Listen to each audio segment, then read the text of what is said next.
Welcome to Moments with Marianne. This is your host, Marianne Pastana. And we're here today with special guest, Heather Plett, who's here to share with us her book, The Art of Holding Space, a practice of love, liberation, and leadership. So I know many of us have heard about holding space for somebody, but what does that really mean? Today's guest is going to share with us just that. So Heather Plett is an award-winning author and co-founder of the Center for Holding Space. She is an international speaker, facilitator, and writer, and her work has been translated into a dozen languages and has been referenced in such notable publications as Harvard Business Review and Psychology Today. She has trained people from 6 continents, both in person and online. And before launching her work in holding space, Plett worked in leadership and communication in government and nonprofit. So let's welcome to the show, Heather Plett. Thank you. It's nice to be here. My goodness, what an honor it is to have you here and to talk about just not only this book, but the work that you're doing. And so what even started you on this path? And the very first thing I wrote about holding space was actually after my mom died. I'd been working already in kind of this line of work, but I hadn't been really focused on holding space yet. I've been doing the coaching, facilitation, leadership retreat work. And then I wrote a post about my mom dying, actually about 2 years after she died, about a palliative care nurse who held space for my siblings and I and our mom as mom was dying. And that post went really viral, and in the first 6 months was seen by about 10 million people. So I often say I didn't choose the work. The work kind of chose me, because then all of a sudden everybody wanted me to talk about this, and I had to really figure out, what do I know about it? And then when I started to sit down to write about it, I realized I knew far more than I thought at first, because I'd been, in a sense, studying it for years and years without naming it until that time. So when we talk about holding space, what does that mean? Holding space, the way I define it in my book, is really it's the act of walking alongside someone and supporting them and being present with them without trying to fix them, without layering on advice or your own stories or your own baggage or your own ego onto the situation, and really allowing them their autonomy, their sovereignty, their dignity, allowing them to make their own choices, but supporting them in a way that makes them feel well held and cared for and loved. And even beyond that, though, I've been doing a lot of work on what it means to hold space for ourselves as well. So it's not just something we do for other people, it's something we do for ourselves. But in the same way, we show up for ourselves without judging ourselves, without belittling or gaslighting or shaming ourselves. It's the way that we are present in relationships. I think that's so important, especially that we get to do that for ourselves, because I've heard of holding space for other people, but I don't think anyone kind of really understands maybe like some of the guidelines as far as that's concerned, because we think holding space is I'm there and I'm telling them how I feel too. But I really like how Right. you identify what that looks like. Yeah, and it's the thing is, I don't set rules for holding space, so it's not like you never tell someone your own story when they've shared theirs. I don't want it to sound like it's that rules based. It's not always withholding yourself from the situation. Quite the opposite. Actually, you do show up as a full person, but you pay attention, and that's why I use some of the. So when I created the holding space model, I talk about being the bowl for someone, serving as the bowl. And there's 3 layers of that bowl. The inner layer is what you offer them: the compassion, the connection, the kindness, the support, the selective non-judgment. And then there's an inner layer of intuition, what guides you, your intuition, your courage. You use your intuition to pay attention to what is needed in each moment. And you might check with the person, would you like a story that relates to this, rather than imposing it on them? So it's really noticing what that person needs and asking them what they need and checking in with them. I like how in your book you talk about, don't take their power away. And how often do we see that happen in different situations? Not to be able to take someone's power away, what a big deal that is. Yeah, because I think there are so many subtle ways that we diminish another person's power when we try to make decisions on their behalf or give them advice they didn't ask for, or you just offer too many fixes. Like you notice that even on social media, when somebody shares that they're going through a struggle, you look through the comments and how many of the responses are, well, here's a way to fix your struggle. Instead of actually bearing witness to the struggle and having compassion for their struggle, people are rushing to fix it. And that's a really human thing to do.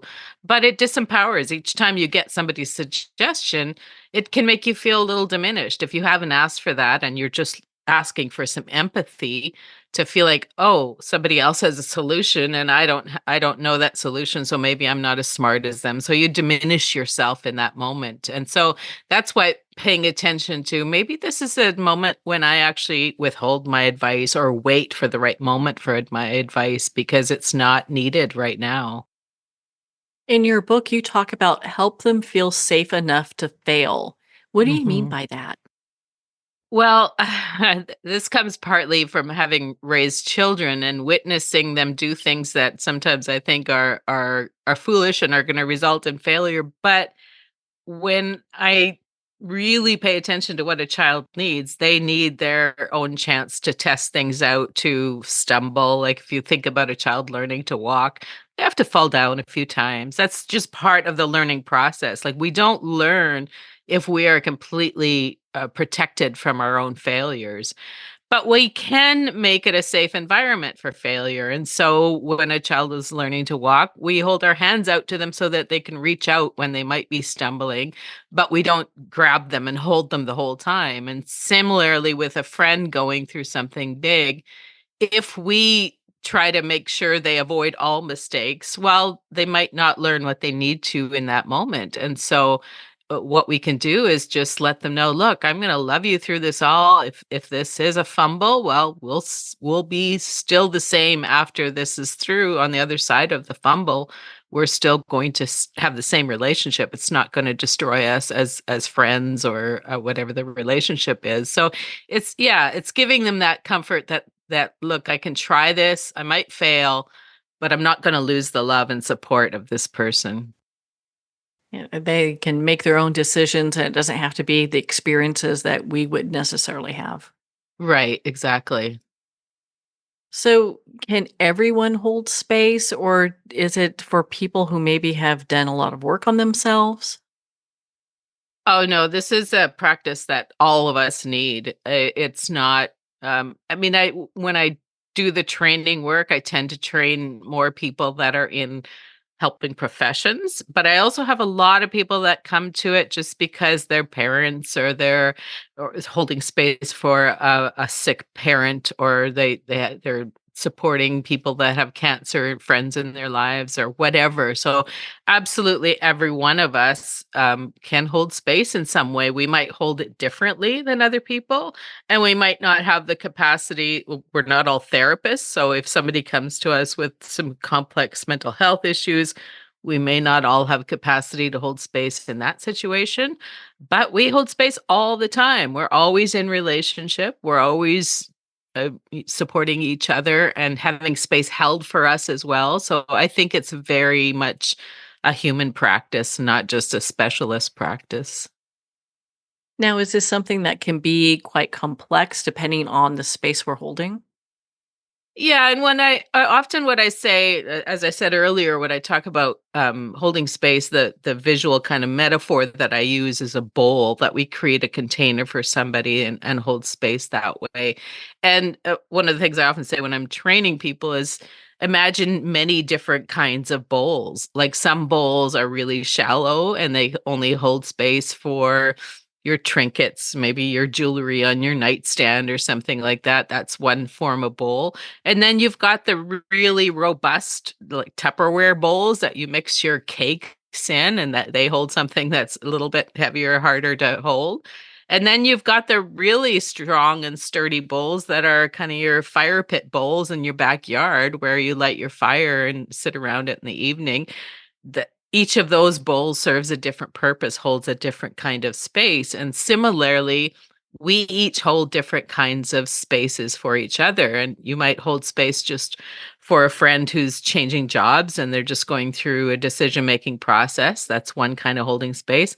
You may hold space in a psychiatric ward for mentally ill people with mental health, serious mental health issues, or in conflict zones where people are living with conflict in their families, or some of their families are missing, or yeah, so it's very, very different, and we all hold different ways and have different strengths and capacities in this practice.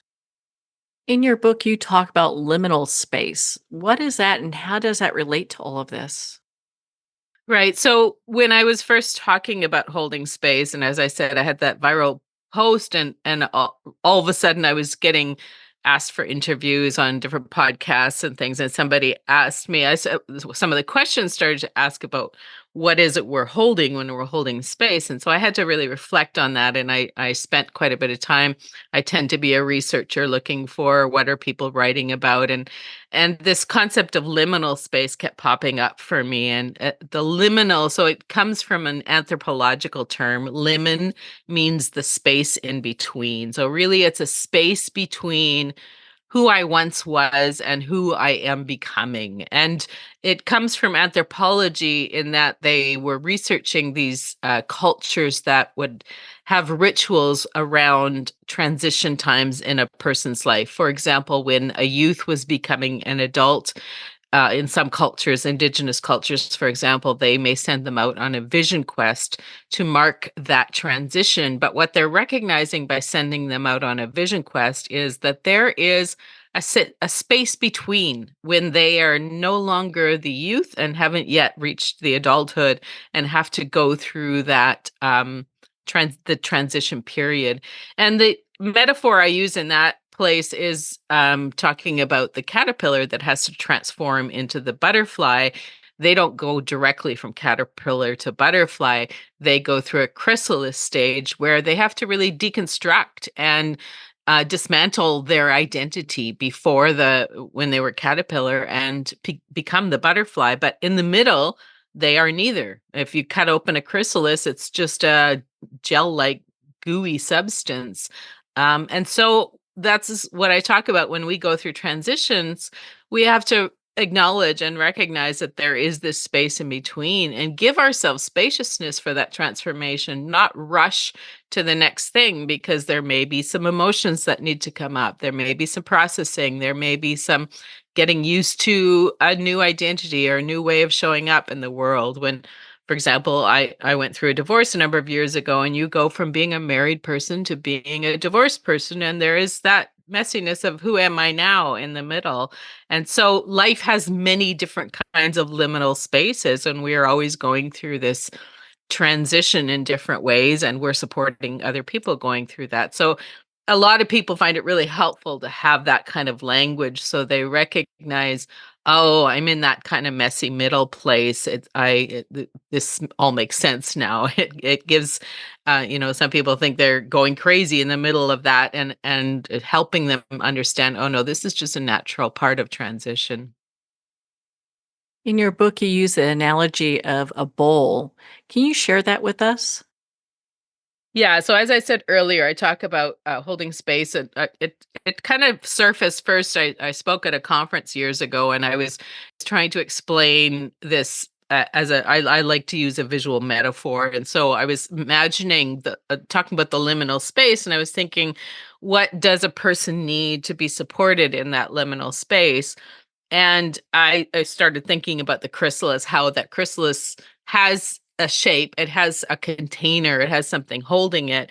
And so that's when I started to develop this metaphor of the bowl as the container, and the visual. I created this visual for that presentation where I talked about, if you used to be I was using Lego at the time, the little children's blocks. I said, if you used to be a Lego house and you're deconstructing and going through a liminal space and you don't yet know what you're becoming, you have to take apart all the Lego pieces. but you don't want them just spread out on the floor. You want some kind of container that holds them, that keeps them safe, that's less destructive to other people. And so a container, a bowl is how that space is held so that you can go through that transformation process. Well, on that note, we're going to pause here for a quick break. We've been speaking with Heather Plett in regards to her book, The Art of Holding Space, a practice of love, liberation, and leadership. You've been listening to Moments with Marianne. We'll be right back after these messages from our sponsors.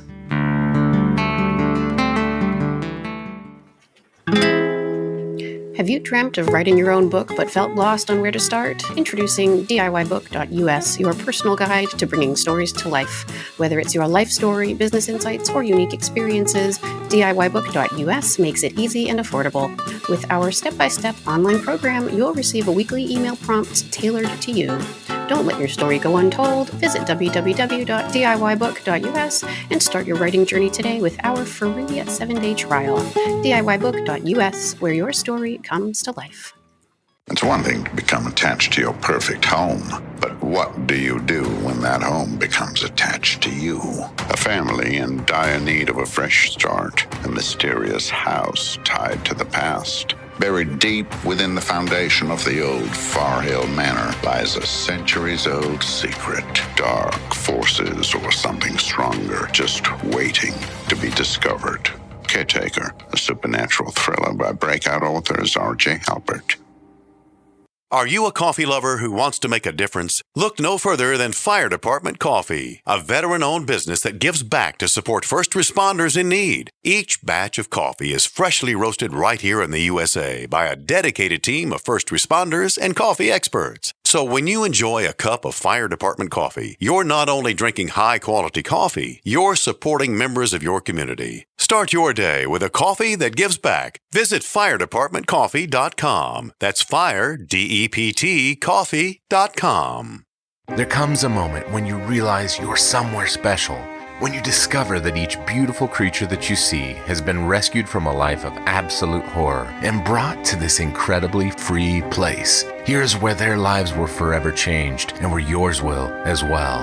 Discover over 500 tigers, bears, and lions at the brand new visitor center at the Wild Animal Sanctuary just outside Denver. For more information, visit wildanimalsanctuary.org. Discover true freedom at the Wild Animal Sanctuary. Internationally recognized and award-winning author Judy Goodman works and teaches outside the box of limited thinking. Working with people from every walk of life, her goal is to empower you to be the best you can be, no matter what the challenge is. Born with the gift of seeing beyond our normal vision, she has an extraordinary gift of working with every challenge. Teaching beyond conventional wisdom, her work is described as life-changing. Visit judygoodman.com. That's judygoodman.com.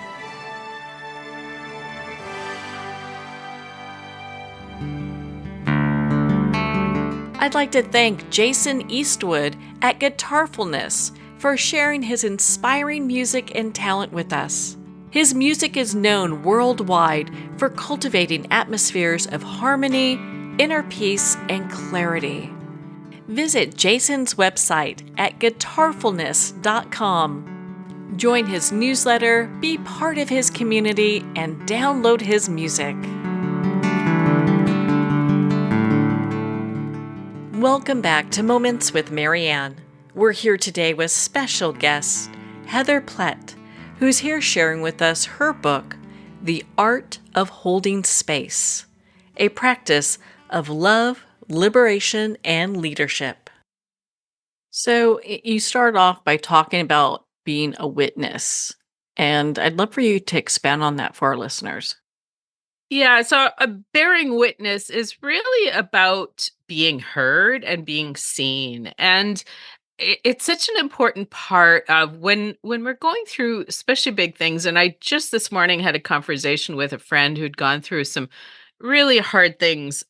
Somebody that she knew had died in a really horrible way. And she called me this morning and she just wanted to share the story of that. She didn't need me to do anything, fix anything, say anything. She just needed to speak it out loud and process it with her words and have it be heard. And at the end, she just said, "Thank you for hearing me."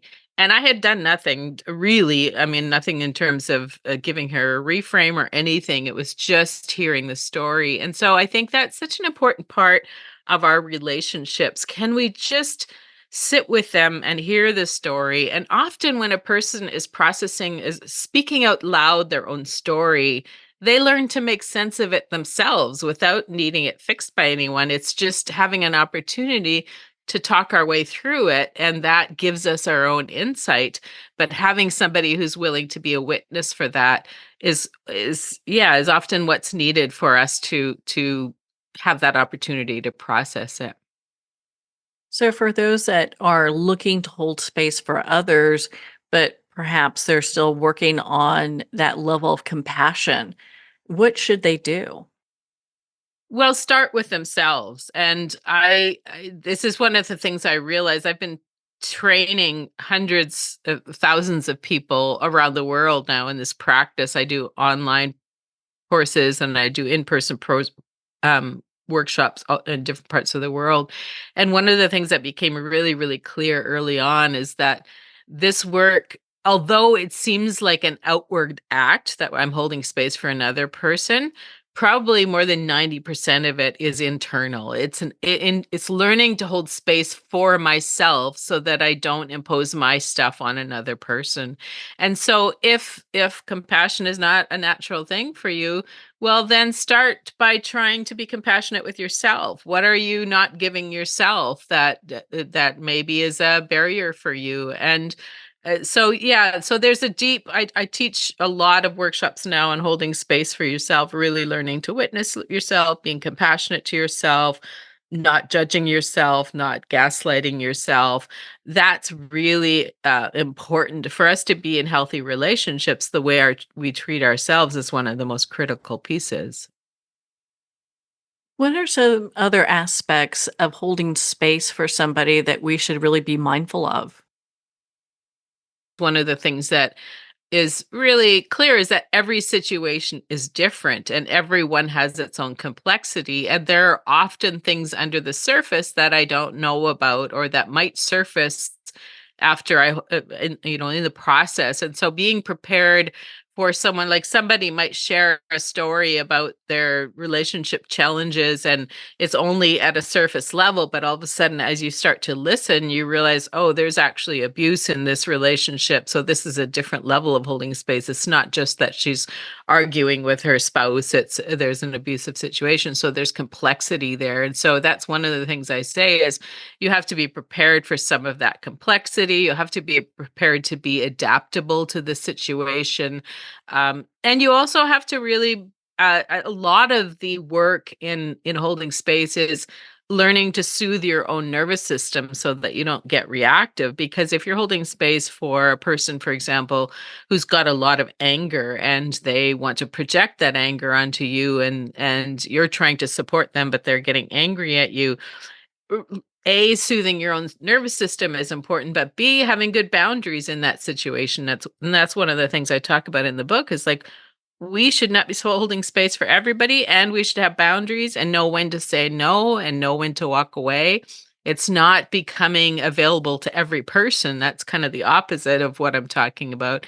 It's being selective and using our wise intuition and sense of what we have capacity for to show up in the best ways that we can. So, how important is it that we use our intuition during this process?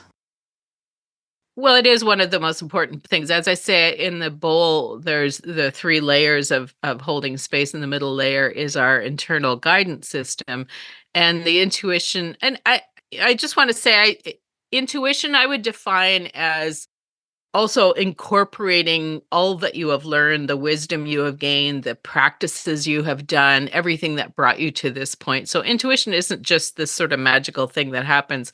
We build our intuition by learning these practices, by getting to know ourselves better, by holding space for ourselves so that we fine tune our intuition.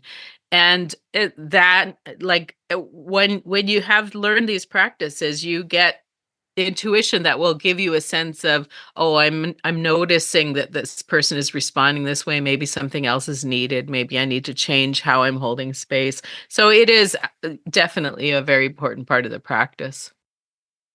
Now, earlier you mentioned about knowing when to set up boundaries and really kind of taking care of our own selves. So how is it that somebody can really make sure that they're not carrying somebody else's baggage?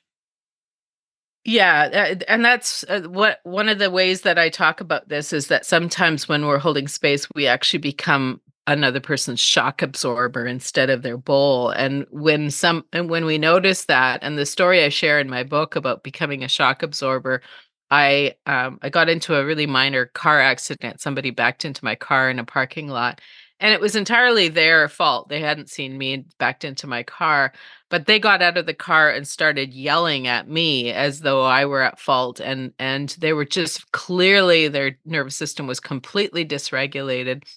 And I realized if I don't soothe this person, then I might end up getting hit by this person because I didn't know what they were capable of.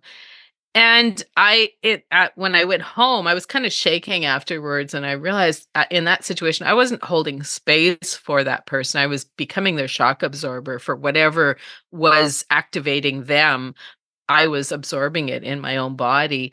And so learning to recognize that, and that's why I talk a lot about the nervous system, getting to know your own nervous system, getting to know and bearing witness to another person's nervous system. When you start to recognize, oh, they're trying to project stuff that's not mine to carry, I need to put up some emotional boundaries, maybe even physical boundaries that protect me from this. And so, yeah, that's why this practice, and that's why I really incorporate a lot of things like mindfulness practice and somatic practices. Learning to know your own body is part of this work, so that you learn what you need to be protected from.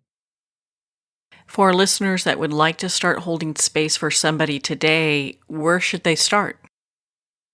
Well, I think learning to listen well is a good place to start. And one of the models that I use for listening is understanding that there are different levels of listening. There's some work by Otto Scharmer that I've embedded into my work about the levels of listening. We can listen just on a surface level, or we can go a little bit deeper into empathic listening, or we can go even deeper into generative listening, which is really a juicy space of both of us are being changed by this listening. And so I would say start by noticing the quality of your listening. Are you easily distracted when somebody's talking? Are you able to stay present with them?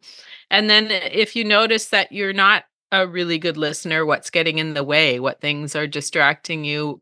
And why are you not able to stay present? What do you need to do for yourself so that you feel well cared for, and then you can show up for other people better?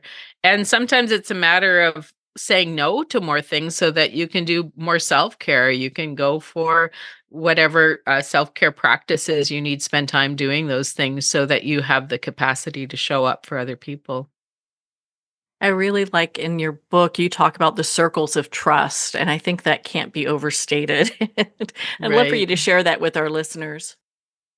Yeah, I think the circles of trust is just an acknowledgement that we're not in deep relationship with everyone. We have when we, especially when we open our vulnerable open hearts, um we have to kind of pay attention to who can we trust with that heart, who has the capacity. And so the circles of trust is just an ever expanding layers of circles. And in workshops I will invite people to kind of fill in those layers with who are your high trust people. And those are the people that they're not going to flinch when you tell them something, like when you just have to vent or you just need to explode for a moment or something. They're the people that you really can trust with all of your emotions. And then there's the slighter lower trust people, and gets increasingly less and less trust. And one of the things I tell people is pay attention to, like, don't assume that just because somebody's in your family they're going to be a high trust person, because often those people need to be out in the outer circles because we actually have more challenging relationships with them, and because families sometimes get complicated and dysfunctional. And so just it's a noticing and bearing witness to, oh, okay, three people maybe are my high trust people. I can say anything to them, and we know how to show up for each other. And yeah, looking for that in your life, and then noticing where you can place your trust in how you speak to people, how you gather them for really difficult times in your life. Now, are there practices that we can do that strengthen our own containers? Yeah, I mean, I would say start with getting to know yourself well. Self-reflection is a really important practice. I teach a course called Know Yourself for Yourself. I just usually do it in the spring, once a year, and that's a course that's really about bearing witness to yourself, getting to know yourself on a deep level and understanding yourself. And in that course, I teach people different kinds of practices for knowing themselves, that whether it's a journal practice or a creative practice where they do kind of art journaling practices, or a somatic, a more embodied practice. So that's a place to start, I would say. Get to know yourself, and find love for yourself. I've just written my second book is out now, actually, called Where Tenderness Lives, and that is really a very personal book where I share my own story about getting to know myself better and healing some of my trauma and working through some of the things where I was carrying baggage that didn't necessarily belong to me from family lineage, and etc. So yeah, that's one of the things that I would highly recommend people do. Well, Heather, where can our listeners connect with you and be part of your community and learn more about your work? Sure. So I have heatherplett.com. That's my own website, for my writing and speaking. But more of my work actually right now is I have a business partnership called Center for Holding Space. My partner, Krista, and we run a lot of programs. So we have lots of courses on there. And we every fall, we start our 8-month How to Hold Space Foundation program, which people can take either one module or take all 5. And that's really a deep learning practice in holding space. Well, Heather, thank you so much for taking the time to be on the show with us here today. Thank you very much for having me. Well, thank you, Heather. It has been such an honor to spend this time with you and to talk about your book, The Art of Holding Space, a practice of love, liberation, and leadership. The Art of Holding Space is available at Amazon, Barnes & Noble, and all indie retailers. Remember, support our indie bookstores. If you don't see it on the shelf, just ask for them to order it. Make sure to connect with Heather at her website, heatherplett.com, for more information on her work and how to be part of her community. Well, we're at the end of our time today. I'd like to thank everyone for tuning in. You've been listening to Moments with Marianne, where we make every moment count.